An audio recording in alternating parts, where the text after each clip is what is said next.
Okay, good morning again, everyone. Can you hear me? Yes. Okay, all right. Gosh, I feel so important being up here talking to all of you. I would like to start our morning with a little prayer for us. So let us pray. Our Father in heaven, we give you thanks for the pleasure of gathering together for this faculty development meeting. We give thanks for the time and place. We give thanks for life, the freedom to learn, and all other blessings.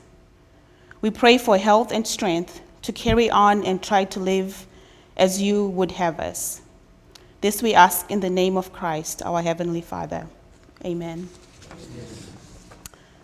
I'd like to thank you for coming to this meeting, our first meeting for this academic year. I was listening to some of you talk as you were coming in, just kind of thinking of how we've done this in the past, and I tell you what, you're in good hands, so the future is just going to move forward in a positive way. I wanted to give you just a couple of updates of some of the things that are happening within the Adult and Continuing Education program. Some of you may know it's now called Military and Adult Education. And part of why we made that change was to really focus on our military students and our adult students as well, focusing on both the undergraduate programs and the graduate programs as we work with students. If you were here, I would say 20 years ago, 10 years ago, we had adult education in the adult program. We're almost kind of going back to that, where we're servicing all the students in a similar fashion. So that Office of Adult and Continuing Education is now under enrollment, and so the official title is Enrollment Management and Student Success. That's where the Office of Adult Education is under. Faculty Services, which Lindsay is the main person, is still under Academic Affairs because we're working with faculty, we're working with curriculum. I know there's that sound, so hopefully you can all hear me.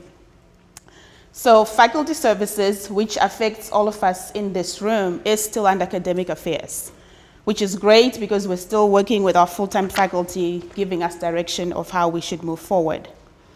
With Linda's role, she now reports directly to the VP of Academic Affairs, Dr. Teresa Holleran, so that's who she reports directly to. I would think since Lindsay has been here for the last, is it 6 months now?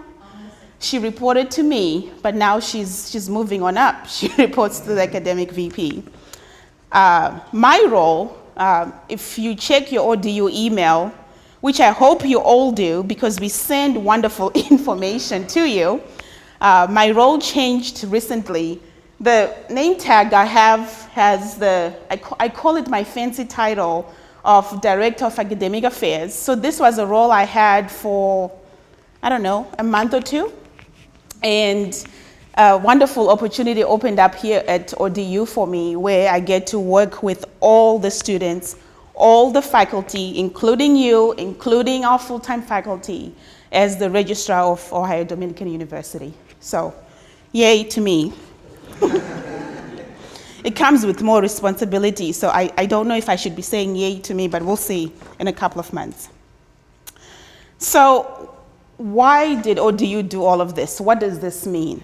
As you can see, part of why we moved some of our services with the adult education when it comes to the advising of students, it really has to do with us thinking of how can we maximize the resources we have to ensure that we're servicing all the needs of our students, we're streamlining our processes, we're creating efficiency where we can, and we're really trying to take a university-wide approach in how we interact with our students from the time they get recruited until they graduate. Basically, we're really thinking this is a student, and our goal is if they sign up today, we want them to get the point of graduation, which has always been the focus of ODU. However, we had, I don't want to call them silos, but we had the adult education separate, graduate students separate, undergraduate students separate. So we're really trying to do a university-wide approach in how we service all the students that come here at ODU. We're also really realizing the importance of everyone who's sitting in this room and what a difference you make in terms of how we get to provide services in the classroom for those students which is why we really, when we started looking for somebody who could take on the role after Katie left and then Karen took it on for a while, we hired Lindsay Mason. And with her background and knowledge, one of her goals is to really kind of prepare a path for you to be successful, to ensure that we're providing the resources that help you to be successful. Because if we're fixing the student side of things, we need to also make sure we're bringing the faculty development and training that you need to be able to provide those things we're talking about. So with all these changes, how does it affect you? Nothing changes, right? You still have a main contact person. Lindsay Mason is still here. The faculty development piece is really going to continue developing. She's going to focus on every aspect of, from the time you get a contract assigned to you, what are the resources you need? Is the curriculum up to date? I heard some of you talk about, you used to teach in our cohort lead program, where the textbook was like from 10 years ago, a new edition had been done, but you had no choice, right? That's the material we're giving you. Part of Lindsay's role is to make sure that we're staying current and we're giving our students and you as well those resources that help you to get where you are. Currently, her role is going to focus on the adult evening accelerated courses. However, as an institution, we're looking at all our processes, which means we're looking at even our traditional adjuncts. How can we provide resources that help them as well? I know some of you teach both in our evening programs and also in the day program. So we really want to make sure that you're all getting that same experience that's going to help you to be successful. And if you're successful, guess what? The students are going to be successful. And that's the key, because you spend more time with them. We might interact with them during their initial contact. In my new role, I'll interact with them just in different areas, but most of the time, what makes a person decide to continue with ODU is that experience in the classroom. It's very important for us to do a good job there. That's kind of what I wanted to share with you, just to kind of give you that update. So I am still here. You'll still see an email from me. It'll just have a different title. We're all student focused, so everything we do is to really do what's best for our students here at ODU. I'll take any questions if you have a question. If not, we'll move on to the next. All right. Thank you.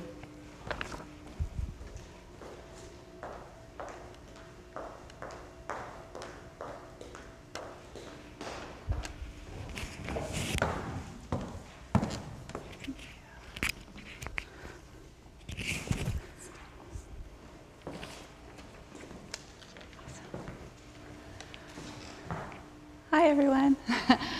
Okay, so I'm going to try to go through a couple of things quickly, just to introduce you in person, let you hear my voice as I tell you how excited I am about some of these new processes and what my ultimate goals are at ODU. Can everybody hear me? Okay. All right, so I'm going to skip very quickly over, after I turn my clicker on, over Happiness. She just spoke, and I'm very excited that Happiness is now taking over this role of registrar. I think she's going to be an excellent resource for all of us and for ODU. So again, she mentioned I'm the faculty services coordinator. It just means I'm your main contact, and I'm going to help you in any way that I can with any problems you have. And so today I just want to focus a little bit on what my perspective is, what my goals are. So my number one goal, you may have heard me say this a million times by now, is to build community. And that's coming from a place as an adjunct. Okay? I adjuncted at OSU for 4 years. I adjuncted at the University of Dayton, at Ohio Wesleyan, and I adjuncted here. I still teach one philosophy course a semester in this role as faculty services coordinator. And the number one feeling I had as an adjunct was loneliness. I felt like an island moving around in this community that I didn't quite fit in. So what I want to do is give you a space, give you a voice, right? That's my goal. So everything that I do is directed towards that. Right? So a couple of things that I do in particular to try to help build this community. The first is amplifying messages of inclusion, right? So I've done this twice recently. We got the invitation to the faculty reception at the president's home. And I resent that to all of you just so you would know, first, you're welcome, you're invited, you're included.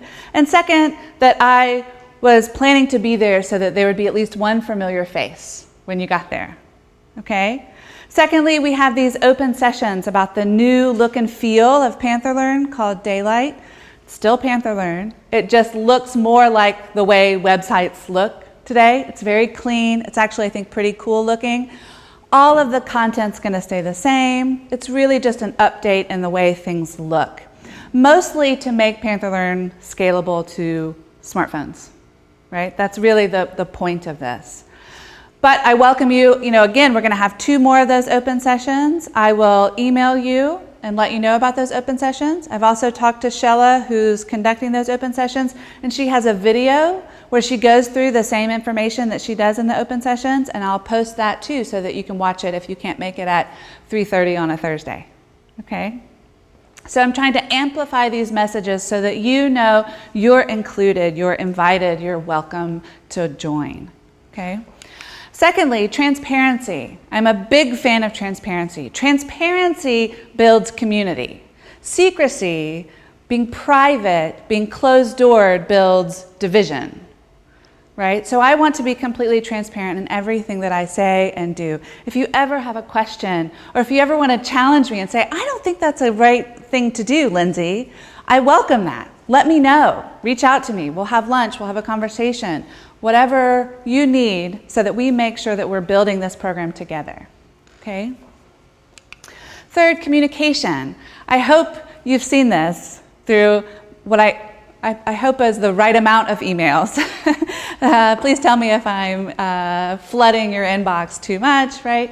But I want to communicate to you anything that's changed. If I come to observe your class, I'm going to communicate exactly when I'm coming. You'll have the form exactly what I'm looking for, and you'll know the entire process before it begins so that you can be prepared, right? That's what I mean by communication.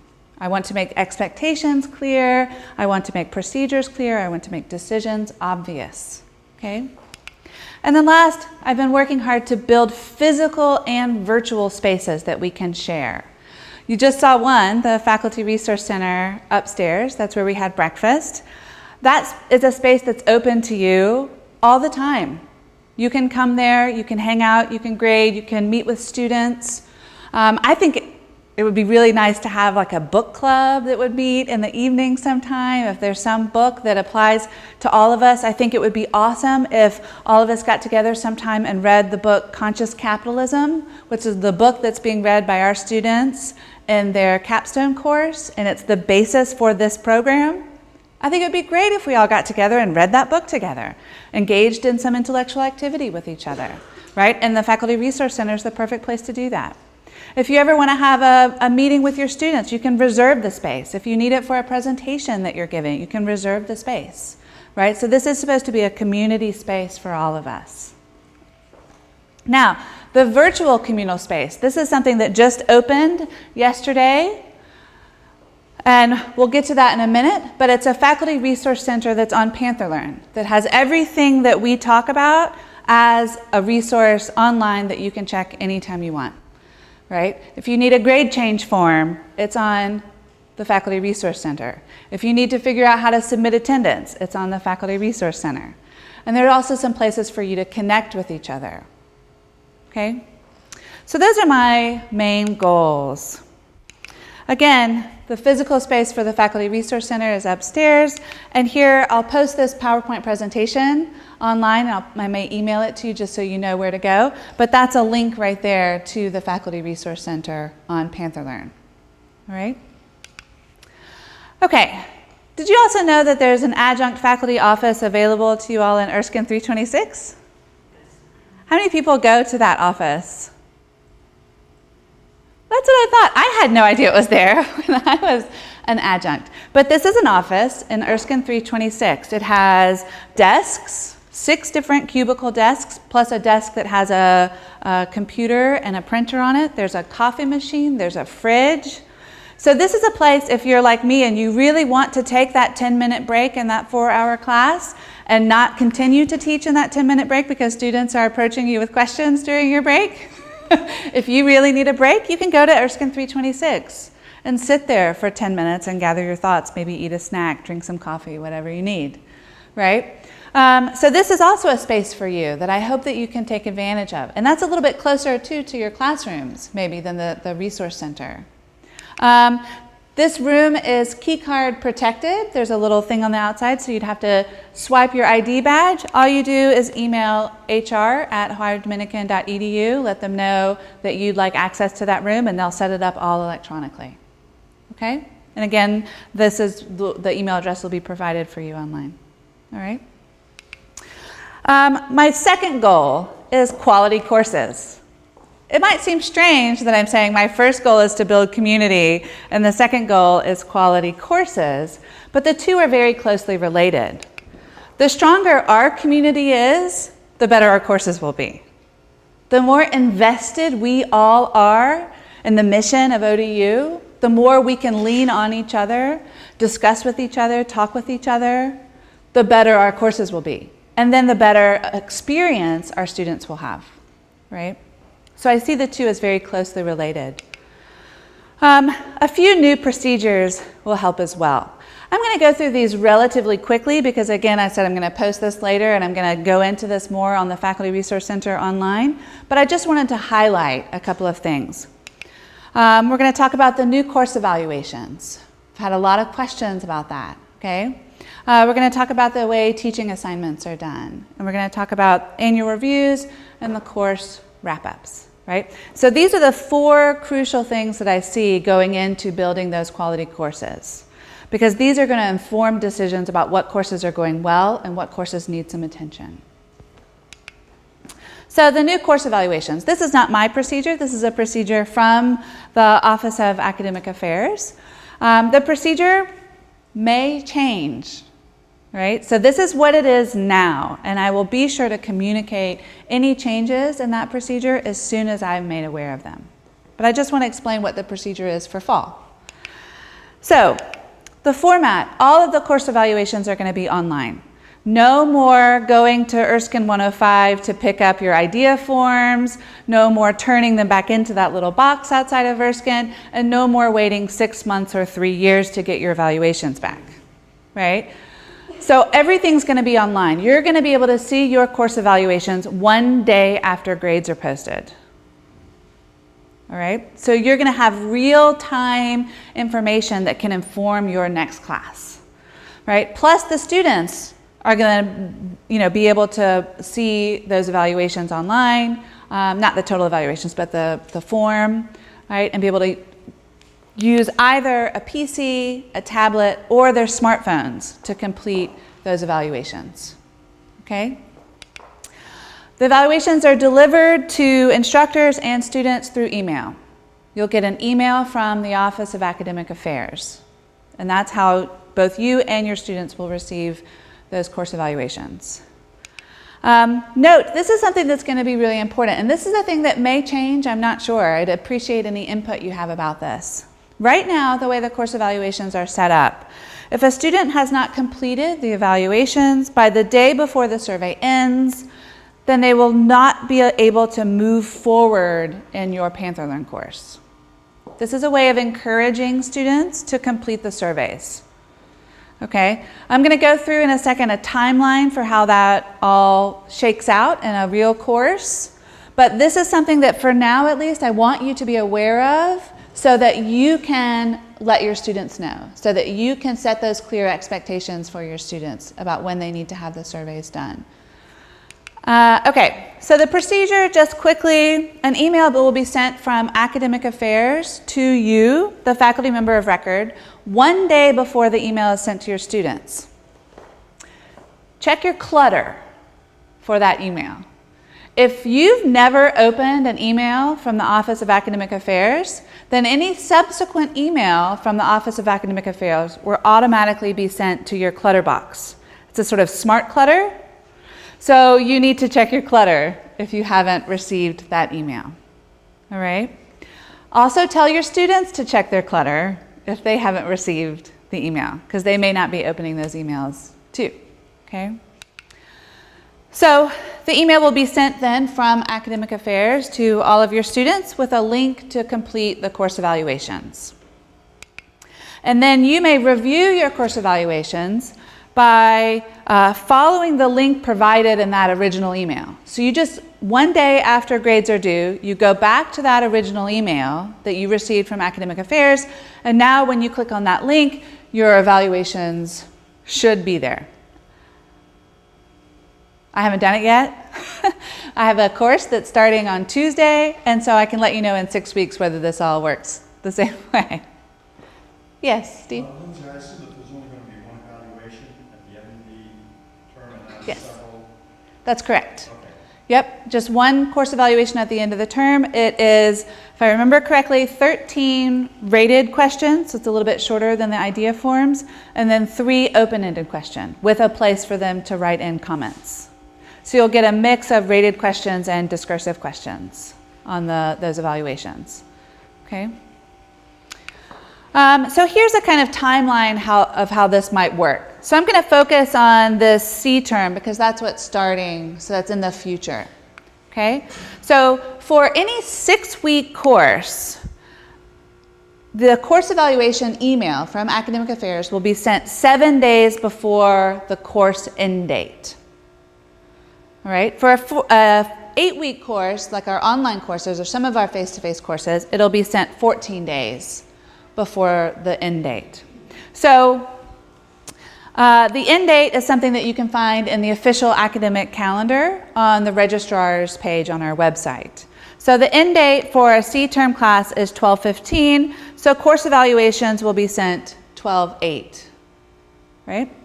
Now, course evaluations are due from students 4 days before grades are due. So grades are due for C term on 12/19. That means the student course evaluations are due on 12/15, which means they will be unable to move forward in your Panther Learn course on 12/14. So, for instance, in my Panther Learn course, Philosophy 109 that I'm teaching Spring C, they have a quiz due on 12/17.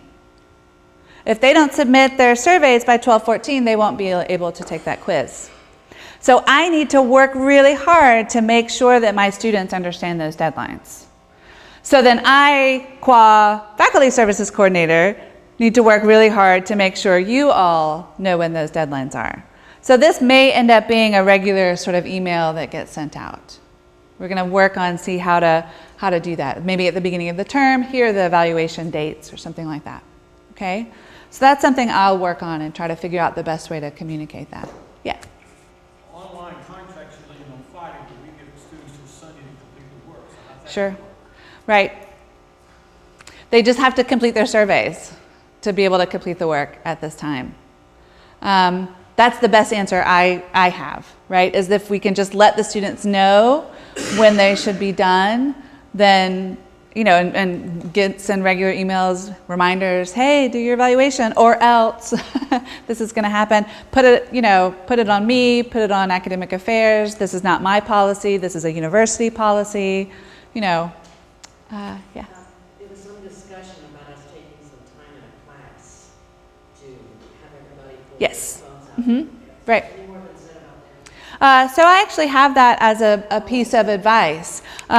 So I highly recommend in a face-to-face class, let your students know, but set aside some time in your final class. At the beginning of your final class, have them pull out their device and complete the course evaluations. Right? Now that doesn't really work for an online class. You're going to have to do more with news announcements and emails to communicate that. But I think that hearing it from the instructor will help compared to just hearing it from Academic Affairs. Right? So that's my second piece of advice. I would highly recommend that you email your students in both online and face-to-face courses to let them know the course evaluations are available in case their email from Academic Affairs went to clutter, right? When they will no longer be available, set that date, like make sure they know when they will disappear. And also then when they'll lose Panther Learn access for non-completion, right? If you just let them know this, maybe 3 times, they'll do it, okay?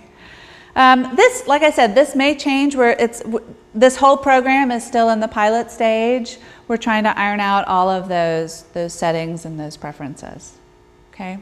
Sarah, where can we get a copy of the actual course evaluation form? Sure. I have a copy. We actually, I think we're emailed a copy from Tavania Strickland in the Office of Academic Affairs, and I can put that on the Faculty Resource Center online too. I'm going to put a whole section about course evaluations. I just wanted to talk about it here first, and I'll post those. We have a whole list of the questions so that you'll know exactly what they're looking for. Sure. Would this presentation be out there for the slide before that has all the dates on it? I can put it up this afternoon. No problem. There's already a module for faculty development workshops, and there's a folder for fall 2017. I'll just stick it in there. And that will be in Panther Learn? It's on Panther Learn. There's a link in the spreadsheet, but also if you just go to your Panther Learn page, you're already enrolled as a student in that class, so it'll show up in your list of courses. Yeah. If you teach in the cohort, how does that work? So for the cohort, I don't have the dates filled in here, but the cohorts are 6 weeks, and so they'll be sent out 7 days before. But the whole process is the same. I just can't put dates in because cohorts are starting and stopping all throughout a term, right? So you're going to have to kind of use these numbers here, the 4 days before when the grades are due, to work backwards to those dates, unfortunately. But the cohorts are going to be done fall of 2018. So, yeah. But they will be sent the 7 days before. Okay? Any other questions about the course evaluations? The biggest thing is to make sure you get that email from Academic Affairs and that you let your students know what they need to be doing. Okay? Yeah. It's going to be similar to the one you just sent out a couple weeks ago, your updated version of evaluation? For the email that I send? Yeah, I just did one for you a couple weeks ago. Yeah, I think I'll probably make a chart like this one that I have for fall. I think I'll probably make a chart like that for spring and send that out and put that on the Faculty Resource Center online and talk about those evaluations, just what we talked about here too. Yeah. Any other questions? Yes, Steve? What happens if we do advise the students and again, this is the deadline date, and they lose access to Panther Learn, and they have that quiz that they have to take 2 days later? What happens? That's an excellent question. I'm not sure, right? One of the things that's been really frustrating for me too is the information I'm giving you is literally all of the information that I have. So I'm telling you everything that I know, right? And so given what I know, let's try not to let that happen. But if that does happen, I want the student to be able to take the quiz, and we're just going to have to take it as a case-by-case situation. Okay? Yeah. Will we know who has and has not filled out the eval so we can put pressure? That's another great question that I don't know the answer to, but I will ask Tavania, because that's another good question, so that we can send individual emails to particular students, which sometimes are weightier than an email to a whole We class. would need to make clear, we don't know what you wrote. Oh yeah, right. We know If you've submitted it. Yep. Do you? Part of it is to encourage them to do it. Right. And not to feel like, oh, if I say this, the instructor will fail me in the course. So that's Yes. why the communication tends to have to come from academic affairs more than it should come Right. from the faculty. So there's that balance as a district. Yes. it's Yes. just if it's a group email, oftentimes it's automatically deleted. Yeah. Right. I mean, so you want to make sure you encourage and let the students know what the university required sort of consequences would be if they don't complete it. Yeah. I'm going to check my time. Yeah, so these are great questions, and I will email Academic Affairs and try to answer them for you to be able to have a more complete picture. All right? Yes, Becky? Lindsay, I can identify why they've gone to this. Yes. I was involved with the pilot program This summer? Mm-hmm. And I had a class of, I think it was 2 people. 2 Right. people. And usually in Right. my classes, when we do it the last night with the paper, it's whoever's there that night, which is typically last night every month. That was a shocker. Yes. That was a shocker. Yep. And I think that every pilot class this summer has the same thing. Mhm. There's barely anybody responding to the Right. online.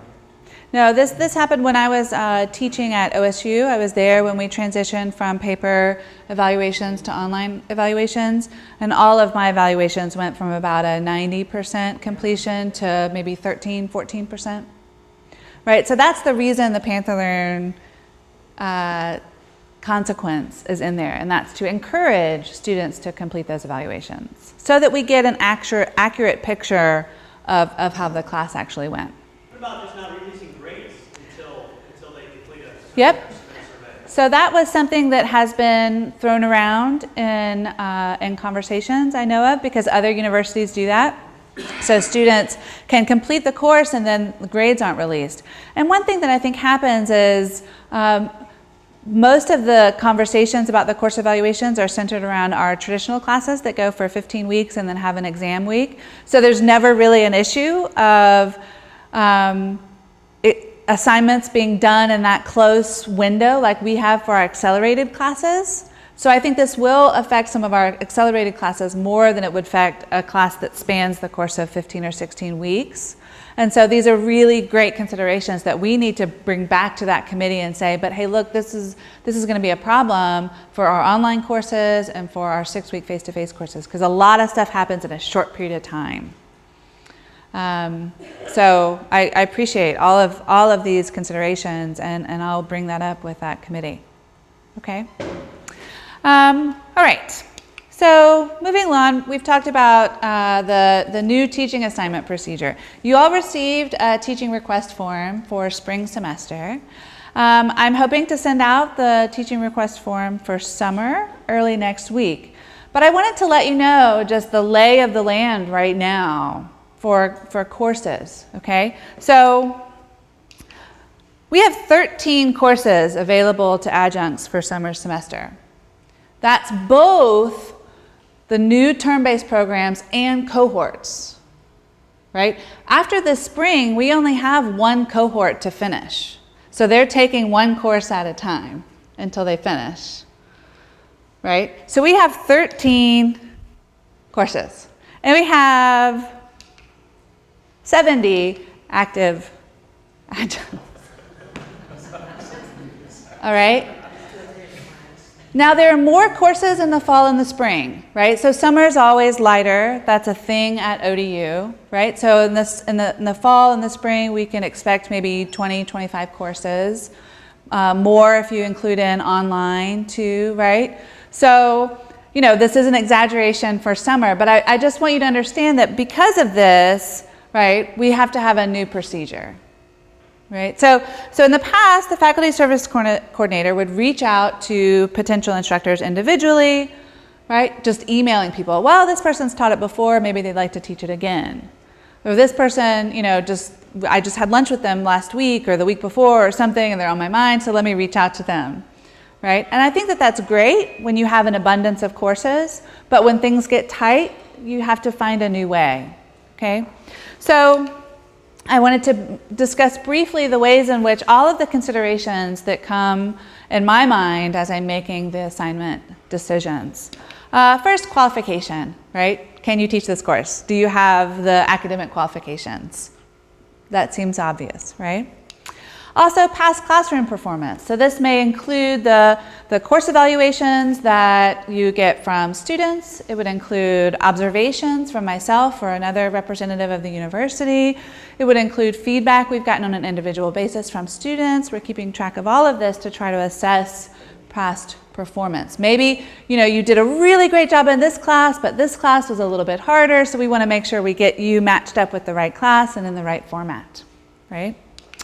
Timeliness of submitting your form. I want to mention this is just one thing amongst what's going to be 6 things, right? And it's really just a sort of thing that is if 2 people are equally qualified and have both excellent classroom performance and the same across all other categories, if you submitted your form after the deadline and they submitted their form before the deadline, it's the kind of thing that could bump a little, right? It's not the whole shebang, all right?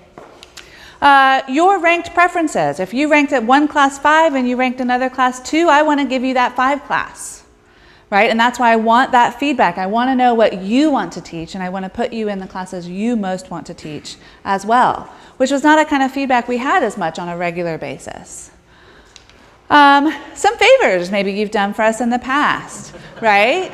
This matters. Were you flexible last semester and you took a class you really didn't want because it was what was best for the university at that time? Well, then the next time I'm going to try to give you what you want.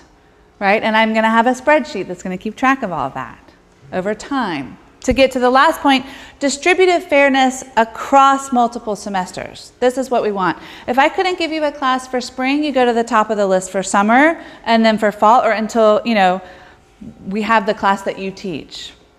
Right? Because we have fewer courses, we have to look at a longer span of time. And that's just the lay of the land at this time. Okay?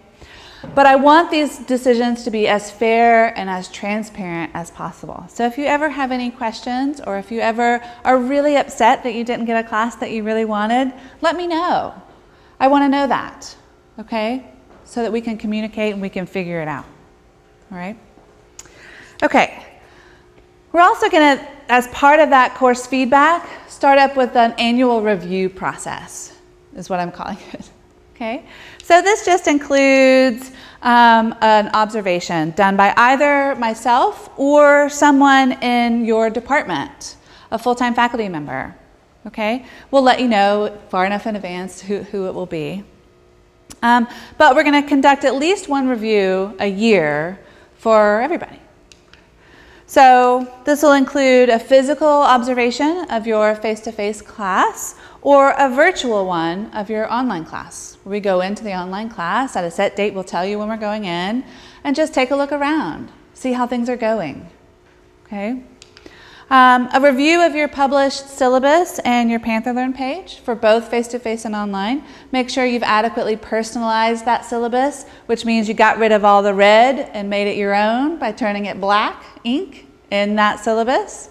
Right? Make sure you've personalized your Panther Learn page. Did you put, a welcome news message? Are you putting regular news items? Are you communicating important things with your students? Is your gradebook set up properly? Things like that, just to make sure that everything is running smoothly, right? And to also help fix issues before the class ends, where you can actually make those changes and make it a better experience.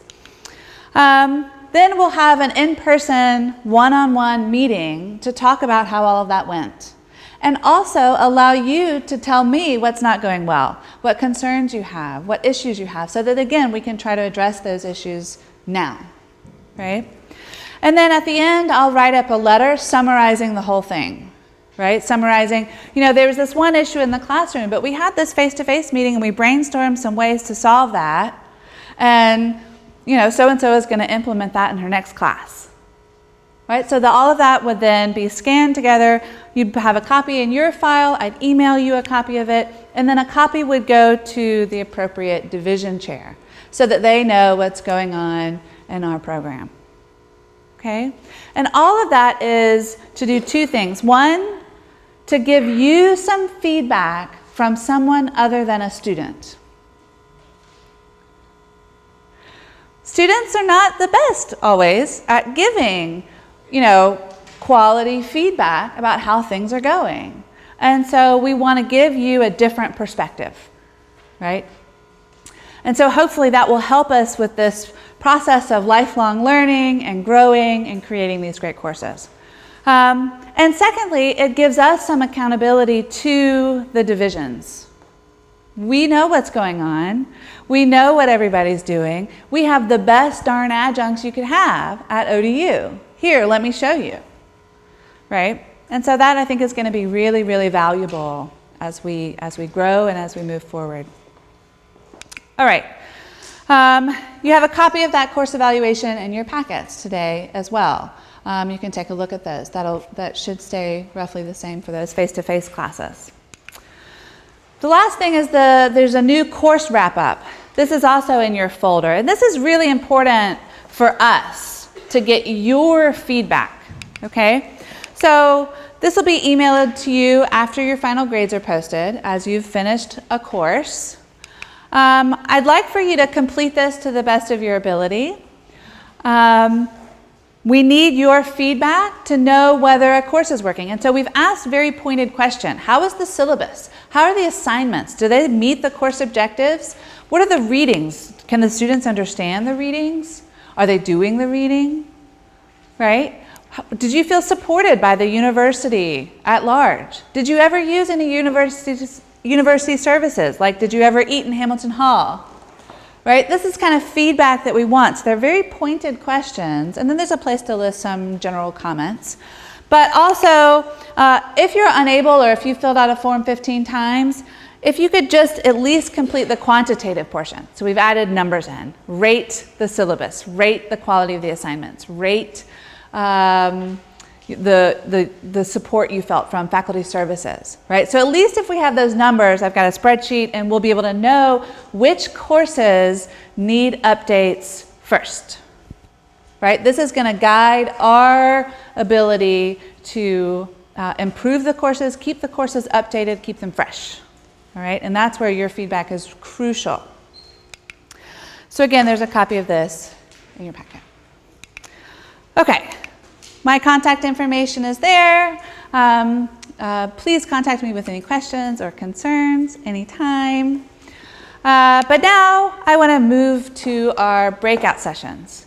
So we're going to have 3 different breakout sessions coming up now where we can actually talk about some of these issues, talk about, you know, the unique challenges for our courses. And I want to thank so much our presenters today. So we've got Becky Horde and Christina Rawson who are presenting one of our sessions on how to incorporate Panther Learn into your face-to-face classes. Just a little statistic here. There's a study that was done just this year that says when you compare learning in a face-to-face class and an online class, students learn the same. There's no reduction in learning in an online class, which a lot of us, you know, it's hard to imagine that that could be the same. But they are the same. But you can get a real bump up in learning by using a bit of both, right? So we require Panther Learn in our face-to-face classes because that encourages the learner to be engaging with course materials other than the 4 hours on Tuesday night. Right? So we're doing that already. So how can you use that effectively to increase learning and to encourage that learning environment? And then I'm going to be leading a session about how to prepare students for this accelerated format. So we'll talk a little bit about that, how to get these students prepared. And then we have Carol Blaine, who's our full-time faculty member, who will be then conducting a session on online classes and how both you can engage the student online and 2, as an instructor, feel inspired even though you're not in the classroom with the students, right? Which I think is really important and really fun, okay? So one thing I want to mention, in your packet you have a sheet titled Panther Learn Checklist. So this is something that you will receive every time you teach. And it's a checklist for Panther Learn, what you need to do to personalize that Panther Learn. What I'd like you to do today, as you're going through all of our sessions, is have that checklist out, and when you see those items in a Panther Learn page, just check it off. As just practice, something to do to engage with so that you're paying attention to what's happening in the classroom. You'll also see in your packet a sheet that has all of our training opportunities and technology resources. It has contact information for Amy Buhal and Shella Seckel and myself. so that if you have any questions about how to implement this technology in your own course, that's where you need to go. Those are the resources. But today what we want to focus on is how that technology increases learning. Okay? After all of the sessions are finished, please complete the survey found in your folder. Return it to, I say the tray on the sign-in table in Spangler 3 or 4, but also if you'd like to give it to the presenter for your last session, they can give it to us as well. So, where to go? I have you all color-coded because I'm going to be leading a session. Happiness is going to be recording. So, you're color-coded red, blue, and green. Green groups, you'll start in Spangler 106 with Becky and Christina. Blue group, you'll start in Spangler 113 with me. And red group will start in Spangler 129. Okay, all of those rooms are on this first floor. There's some snacks and water out in the lobby there. I made some fresh coffee. There's some more coffee upstairs. Restrooms. Have fun. Thank you so much.